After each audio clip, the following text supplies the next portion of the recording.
welcome back to my channel. Today I'm going to try and film my infertility and recurrent miscarriage story. I'm quite nervous about this one, and to be honest I have been putting it off a little bit as it's going to dredge up a lot of difficult memories, but I think if I want to make these kind of videos on my channel you need to know kind of what I've been through and where I'm up to at this point in time. So yeah, I'm gonna just dive straight in and tell you my story. Ooh, I should probably also warn, this is going to be a really TMI video. There's going to be lots of talks of period, bleeding, hormones, mood swings, tears, so if you don't want to know any of that, this probably isn't the video for you. Yeah, it's going to be a bit TMI. So, as I've mentioned in my Get to Know Me video, myself and Andrew have been together 10.5 years and we got married about 2.5 years ago now, back in August 2014. We always decided we wanted a bit of time to kind of enjoy being married before we started trying for a baby, but come early 2015 we were ready to give it a try.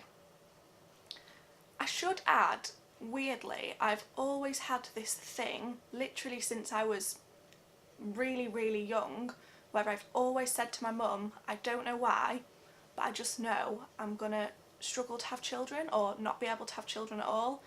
So I came off the pill in December 2014, ready to start conceiving, fully aware that they say it can take 6 months to get out of your system, and I was prepared for that. We weren't in a massive rush and we were ready to give it a go.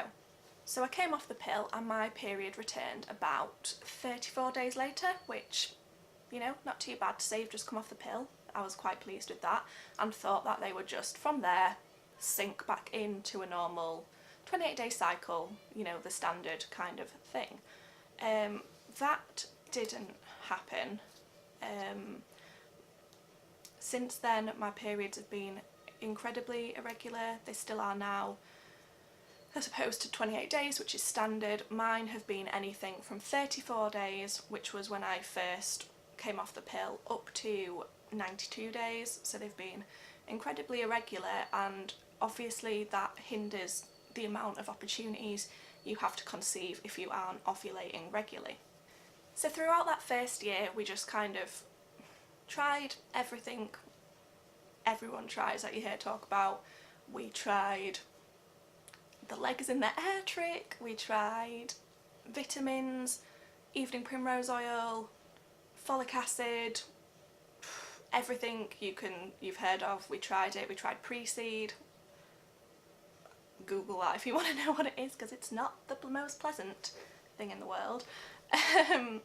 So yeah, we tried all the normal things. I actually went so far as to go for pre-pregnancy reflexology, which is where they touch certain points on your feet and they are meant to stimulate your ovaries or your reproductive system. I was very sceptical of that, but when it gets to that point where you're desperate, you're willing to try anything, I thought give it a go. It was expensive. I had an hour session a week and it cost me £40 a week, but to be honest it really chilled me out. And you hear people say it, but the first time I went for reflexology I was in a particularly long cycle, and this could be completely by chance, but I actually ovulated the day I had reflexology for the first time. Obviously it could be a coincidence, but I did hear a lot of people say that, and for me that was the case. Obviously that doesn't mean you're going to conceive, but if you've got irregular cycles and you want to give something a try that's going to stimulate... Pretty sure the postman just heard me talking about stimulating my ovaries. How embarrassing. So yeah, basically I tried everything going. Daisy, is the postman? You fine? So yeah, basically in that first year I tried everything going, everything people recommend, all the tablets, all the vitamins, reflexology, temping, OPKs, everything you can think of, we tried to no avail. We didn't know why it was happening. I was just ovulating extremely irregularly, so it could have just been that it was reducing our chance of being able to conceive. You know, they say it takes the average couple a year to conceive, and I guess that's with normal cycles where you're experiencing ovulation in that 28-day cycle, for us, I was maybe having 5 periods, 6 periods a year, where most people would have 12. Therefore, that time would automatically be doubled. So there was that. To talk about the effect that had on me and Andrew, it was really hard. During that year, I saw a lot of people that I'm close to get pregnant, have babies, and it's really hard. I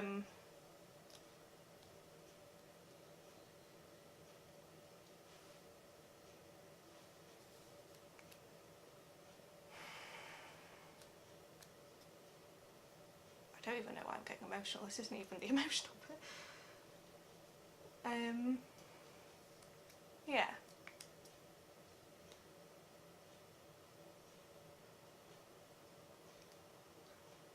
It's really hard as a woman who you're always told you're kind of, you know, nature tells you your main purpose on earth is to reproduce and to carry life and create life. And when your body won't do that, you feel broken, like something isn't working properly or there's something wrong with you. And it's hard when people around you are seemingly getting pregnant so easily, and you're happy for them, don't get me wrong.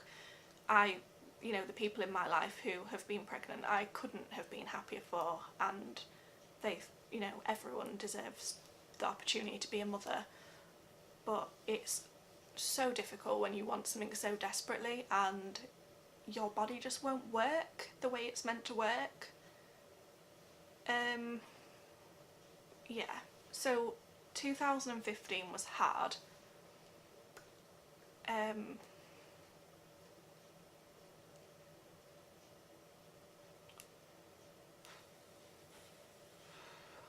Anyway, fast forward to December 2015, we'd been trying everything we could think of and it hadn't worked. So 2015 December, I went to the doctors. It hadn't quite been a full year then, but I knew something wasn't right. I wasn't ovulating the way I should be ovulating. I wasn't getting a fair chance at trying to conceive, and I needed to go to the doctors. I was becoming really anxious. I don't like to throw the word depressed around, but it is really hard. It was a really difficult time. I was feeling very down. I was feeling very I was putting a lot of guilt and blame on myself and feeling like I was holding Andrew back from what he deserves, and you know, I felt like I wasn't allowing him to be a father when I know what an amazing father he would be, and he's never ever put any of that on me. I need to make that really clear.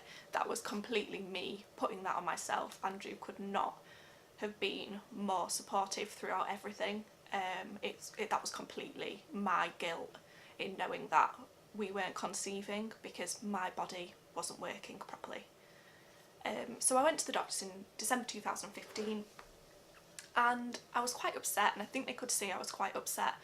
And I explained the situation and I said, I know they say you need to have been trying for a full year, but we are, you know, a month or two off that. Is there any chance you can please refer us now?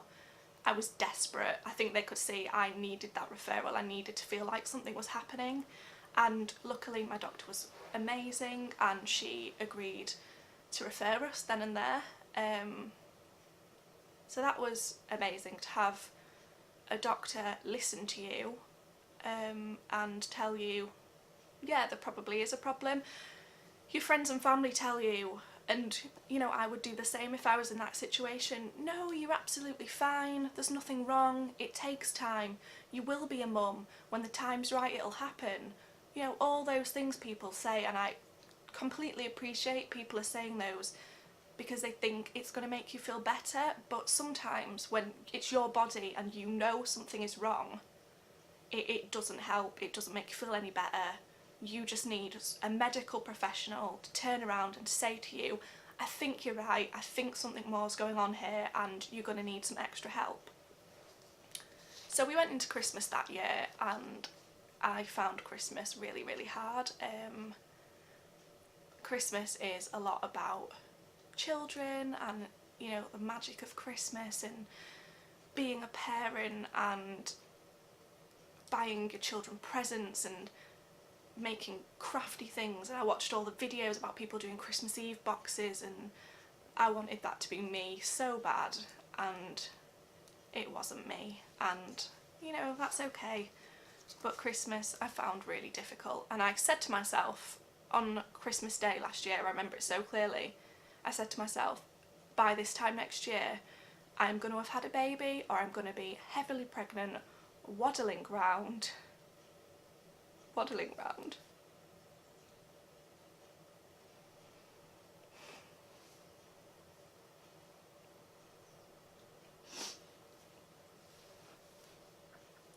Sorry.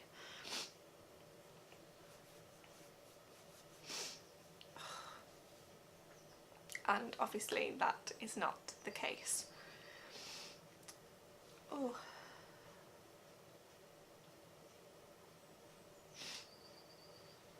Sorry. I knew this was going to happen. I don't talk about it in this detail normally, so it's quite therapeutic in a way, but it brings a lot of feelings back. Yeah.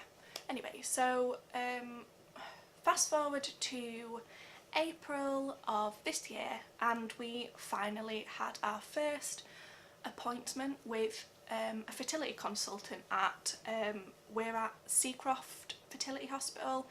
I think it's called the Leeds Centre for Reproductive Health or Medicine, I think. So we're there, and I cannot fault them, they have been amazing. And we had our first appointment in April of this year, and the doctor looked at all our notes, did our weight, did our height, looked at everything and pinned it mainly down to my irregular periods, but obviously they have to do tests. So we were then referred to, Andrew had to do a sperm test, which he's had 2 now. The first one, I don't know if he'll want me talking about this. I'll ask him before I edit it. The first one came back slightly low on, I think it's motility, which is the shape of the sperm and its ability to meet the egg. And the second time he had a sperm test it came back completely normal and fine. So we know that's not a worry. Men can have kind of alterations and different levels depending on the month. You know, a whole variety of factors can affect that. So that was fine. And I was referred for hormone tests on my blood. They wanted me to have a internal scan for polycystic ovaries, which I'm sure a lot of you know is a big factor for irregular periods, weight gain, acne prone skin, which I experienced a lot since coming off the pill, and so I was referred for them, and I was also referred for a HSG. A HSG is where they inject dye into your fallopian tubes, and it is flushed through your fallopian tubes and they look at it on an X-ray, so they can see if there's any blockages and any reason why maybe the egg isn't getting to where it needs to get to. So yeah, our first appointment with the consultant was in April, and this is when things started to get a bit interesting, you could say. In May 2016 I found out I was pregnant. I know some women trying to conceive kind of do pregnancy tests every single day from when they ovulate, or you know, they're obsessed with taking pregnancy tests. I'm the complete opposite. I could probably count on one hand how many months I've actually bothered to do a pregnancy test.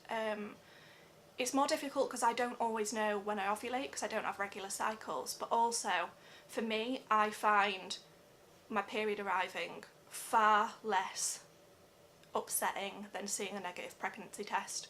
So I will do everything in my power to avoid doing a pregnancy test unless I was absolutely convinced I was pregnant, which I have done before and I wasn't, and it's heartbreaking, and that's why I will do everything in my power to not do that. I will just wait for my period to arrive and you know, most of the time it did. But that month I remember I'd had a few weird symptoms that I hadn't had before. At the beginning of May I went on holiday with my mum and my cousin and my auntie, and I remember one day we went on this walk and it was really hot, and we went on this walk and it was a big walk, don't get me wrong, and I'm not great with like exercise, so it wasn't ideal anyway, but I remember I just got to a point where I just couldn't walk on anymore, like, and I burst into tears. And regardless of what this video is telling you, I'm not a big crier, like I really don't cry very often, but we were walking up this hill and all the emotion just came over me and I just thought, I can't walk up this hill anymore, and I just burst into tears, sat on the floor and cried. And like, that is ridiculous. Like, I knew then, I was thinking, what is wrong with me? Like, this isn't normal. I don't cry at walking up a hill. It was stupid. So I remember thinking that was a bit weird, and I was quite crampy during that holiday, so I found that a bit strange. And I also remember one day I was sat on the bed and I had these shooting pains through my left nipple. It feels weird saying nipple on camera, but I had these shooting pains through my left nipple, and it was like searing hot dagger. And like, I get sore boobs every single month. Well, I say every month, every time I'm during my period I get really sore boobs, so that's not abnormal for me, but this was this was a shooting pain directly into my nipple, and it was bizarre. And at that point I did start to think, could I be? But it had been 14 months and I thought, nah, not gonna happen. But fast forward to whatever time and I did a pregnancy test, and straight away it was faint, but I saw 2 lines, and I screamed down the stairs to Andrew, who was sat down here in the living room, and he came running up thinking, what the hell is wrong? I don't think I'd even told him I was going to take a test, and I was like, can you see that? Can you see that? And I could see the 2 lines on the test, and he was like, I think so, I don't know. So Andrew went out and got like 4 more tests, all different brands, and we sat and we did them all. And I remember we sat on the stairs and we saw that it was 2 lines.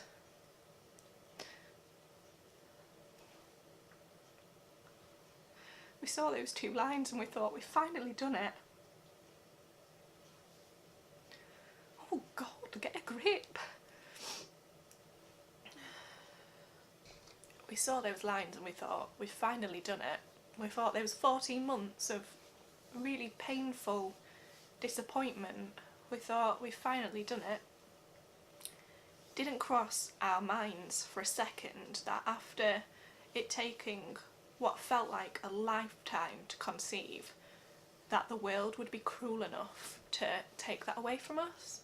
So we were just in a little bubble of not believing it, because how could it be true after all this time? Like, we've finally done it. But at the same time we never thought, it's not, like, we never deep down thought this isn't going to work out now. We thought that was it, and we thought we'd done it, and we were going to live happily ever after with our baby. But not long after,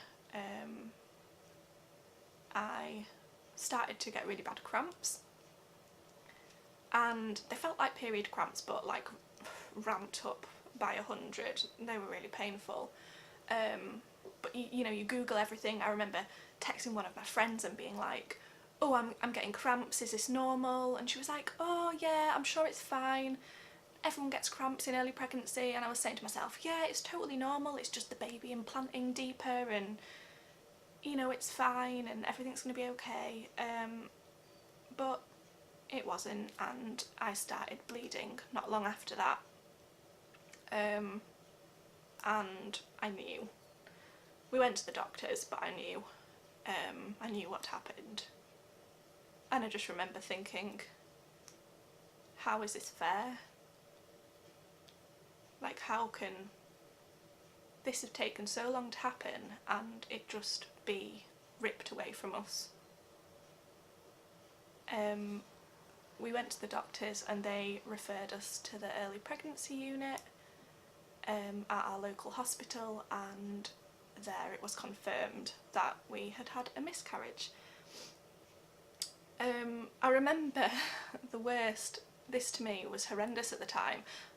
I don't know whether it sounds horrendous to someone else, but it was just how I was feeling at the time. But I remember we'd been in and they'd confirmed I was having a miscarriage, my numbers had dropped, and they asked me to go and sit back in the main reception whilst they found a doctor to come and talk to me about next steps. And I remember I was crying in this room, and they just asked me to go and sit out in reception, and I had to sit in this reception surrounded by pregnant women with, like, trying to keep it together but with tears just streaming down my face. And I remember there was someone that went to my school there, and she must have just, I don't know, it was just, to me it was just so inappropriate to have been told that you were losing your baby and then to be asked to sit in a room of pregnant women. I know the NHS is like tight, but for me that was just the most horrendous weight of my life. It was horrendous. So that was that. Went home, had the miscarriage. I think I was probably about 4 or 5 weeks.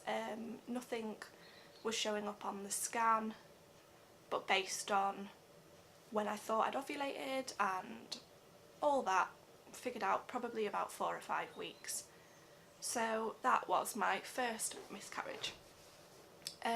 Everyone says, you hear people say, like, after a miscarriage you're super fertile and like you're likely to get pregnant, and I was thinking, like, that's not going to happen for me, come on, you know, took me so long, I'm not going to be lucky enough to get pregnant twice in a row. But I did, which was a shock, so there must be some truth in that. We got pregnant the very next month, and I got my positive pregnancy test again, couldn't believe it, and half of me was thinking, God, well, this has to be it now, it's not going to happen twice. And then half of me was thinking, maybe there's something wrong with me and I just can't carry a baby for whatever reason.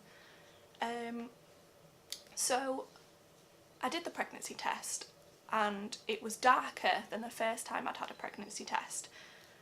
But then I remember, I think it was like a day or two later maybe, I was going to my friend's house, and I started to get really bad cramps while I was sat on her sofa, and I recognised the cramps straight away. They're not the same as as period pains. It's a different kind of cramp, and I knew straight away. And I was sat on her sofa and I was trying to be like sociable. They didn't know I was pregnant at that point, and I was trying to be sociable, and all the time I was thinking, I need to get out of here, I'm going to start bleeding and I'm going to be, you know, I wanted to be at home.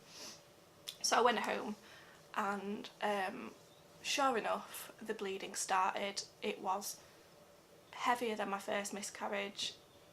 It was more painful. It was awful. I must have been 3 weeks. Like, I don't know why it was so horrendous, but it was awful. And yeah, I thought that was it. Weirdly, I didn't, this sounds so stupid now, and I've realised this sounds really stupid, but I didn't go to the doctors for that, because I had all these tests to do for the fertility hospital, and you had to have waited until you had a period, and I thought to myself, oh, they wouldn't do anything anyway, and I'm not willing to put all these tests on hold. I know it sounds so stupid, but I was like, I'm not willing to put all these tests on hold. I'm just not going to tell the doctors, and I'm going to go ahead and book all the tests I need to do as if this is just my period. I know that sounds so irresponsible, but I was desperate and I needed to get them tests done. I needed to feel like something was happening. So I rang the doctors and I booked in my HSG, which I'll put the word on the screen, I can't remember what it is, but it's the one where they flush the dye through your tubes. And I also booked in my internal scan, which is the pelvic ultrasound, I think it's called, where they put the camera up and fiddle around. So I went for the HSG. This was probably about 3 weeks after no, it must have been about, I think they do it between 2 and 3 weeks after your period, the HSG, so it must have been about 2 and 3 weeks after my previous miscarriage. And before you have the HSG, they make you do a pregnancy test because they obviously are using x-ray machines, which you can't use when you're pregnant. So I did the pregnancy test and I was sat there filling in my piece of paper, and I saw one of the nurses, like I had to pee in a cup, and I saw one of the nurses, she was doing that, didn't think anything of it, thought nothing of it, and I saw her nudge one of the other nurses and say, she was kind of like showing her something. Didn't really think much about that either, and then I heard her go, should we do another one? So by then I was thinking like, what's going on? And so they were like, yeah, let's do some more. Cut long story short, they did 4. They hadn't shown me at this point, but they were like, something's showing up on this test. Is there any way you could be pregnant? And I said, oh, I didn't lie, but I said, I don't think I did have my period. I think I had an early miscarriage, so maybe it's just something showing up from that. And then they showed me the tests, and they were, if I've still got a picture, I'll insert the picture, they were really dark, like there was no two ways about it. They were far darker than they were before I'd had what I thought was, I'll go into this, before I'd had the miscarriage / period / whatever you want to call it.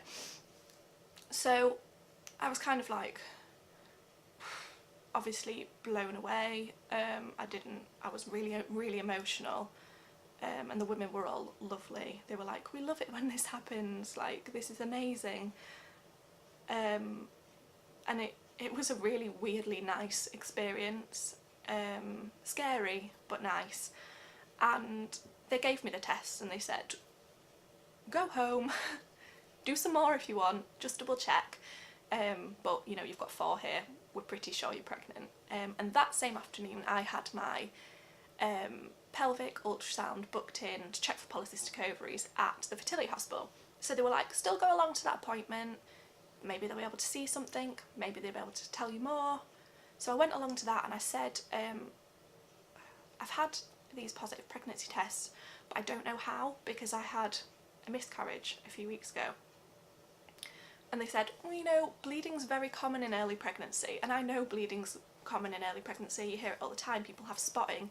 This wasn't a bit of spotting, and this is really TMI, so sorry, you might be like, ooh, but I mean, I've had a miscarriage, I knew it was a miscarriage, I had clots, I had tissue, like, that wasn't a period, it wasn't, it was a miscarriage, I fully know that. And they said, you know your body, you've had a miscarriage before, maybe it was a twin pregnancy and you lost one, and your other one might still be fine. So at that point I was obviously gutted at the fact that, you know, I'd lost a twin. I've always dreamed of having twins, that would be amazing, but then at the same time I was so relieved because I was thinking there's still a little baby in my tummy, there's still a little baby growing in my tummy that has clung on and stayed. So that was an amazing feeling. They did a scan but nothing showed up, but it was, you know, it was still probably at that point, oh sorry, it was still probably at that point only 4 weeks, maybe 5 weeks, 4 or 5 weeks, so you know, it might not have shown up. They did a blood test and they said they'd ring me with the results, and then I'd come in for another blood test 48 hours later. I'd come in for another blood test 48 hours later and they would see if my figures have doubled. If my figures had doubled, everything was looking great, they would treat it like a normal pregnancy and I wouldn't need to be under the care of the fertility hospital anymore. So they rang the next day with the results of the first test, and I can't remember the exact figure, but I think it was only about 180 HCG. So I was a bit concerned about that because I thought I'm meant to be like 4 or 5 weeks pregnant by now. That seems really low. But I did some research, as you do, and I saw a lot of women say theirs was that level, and as long as it doubles, it doesn't matter what the figure is, if it doubles, it's okay.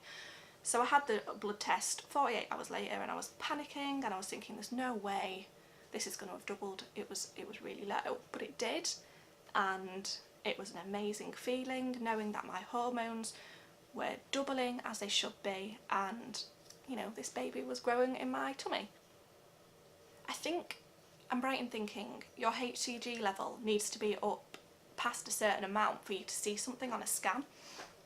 So they told me to keep taking pregnancy tests, and I was doing the digital ones that say 1 to 2 weeks, 2 to 3 weeks, blah blah blah, and they were going up each week as they should be. I was having symptoms, my boobs were really sore, I didn't really feel sick, but I just felt off, and I was tired, and you know, all the standard, I was weeing 50 million times a day, all the standard things you hear of, and everything seemed to be okay, apart from the fact I was really crampy the whole time, really crampy, and I also had, again TMI, but some like brown discharge.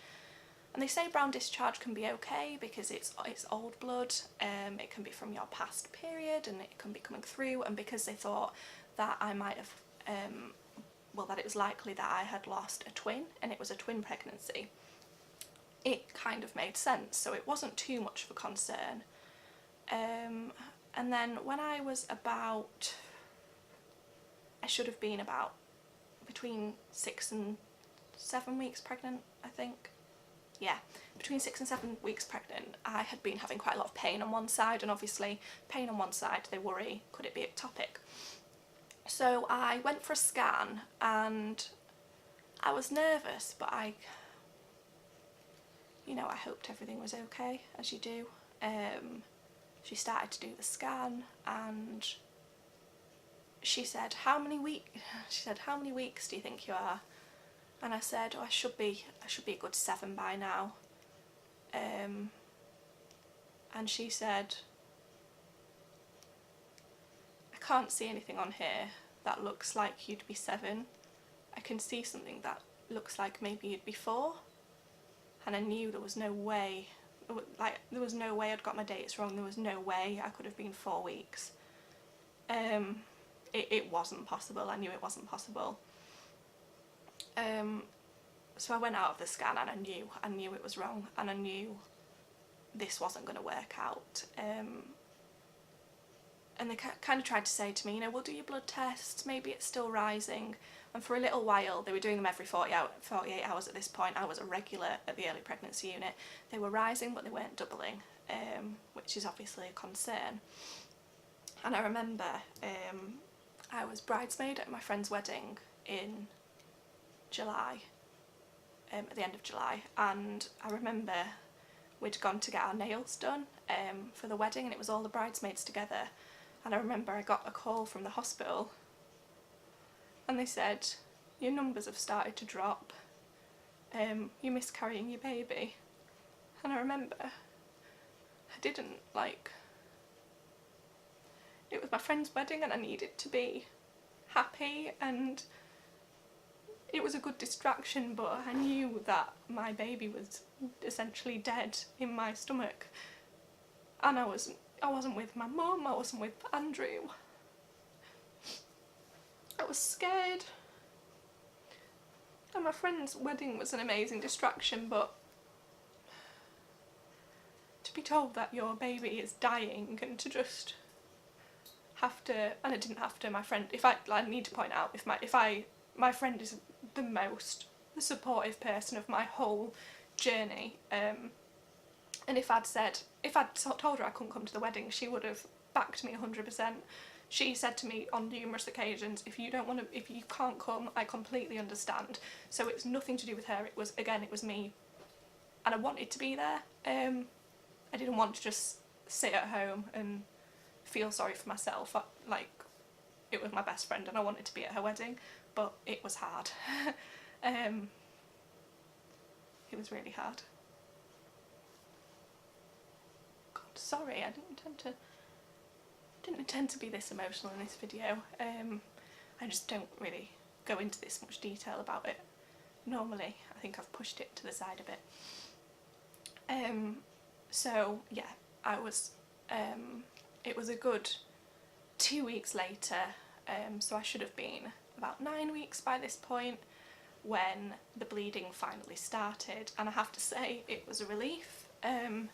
It was a horrible feeling, having all those symptoms still and feeling pregnant, but knowing that